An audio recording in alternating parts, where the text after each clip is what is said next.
All right, guys, first step, remove the airbox. Actually, second step, first step, disconnect the battery. Second step, remove the airbox.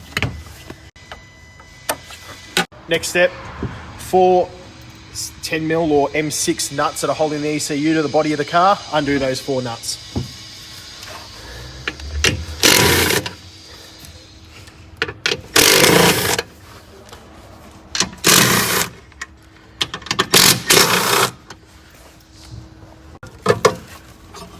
Okay, pull the ECU away from the car.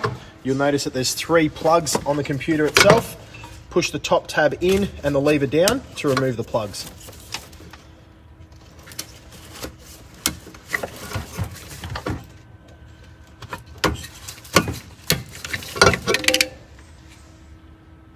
Okay guys, so you've removed the 3 factory ECU plugs. You're going to grab your Unichip harness. There's 3 blocks that look like this. They've all got matching ECU plugs. Basically, find the correct plug.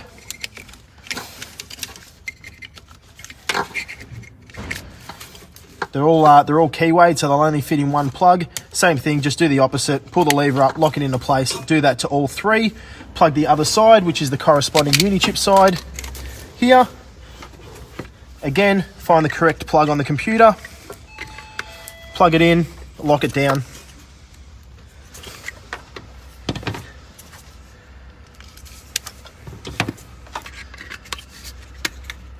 Like so. Do the same to all 3 plugs. That's it, the loom's back on the car. Okay, 1 lone red wire that'll be left over once you've installed the loom. Quite simple, that red wire needs to go to the positive battery terminal.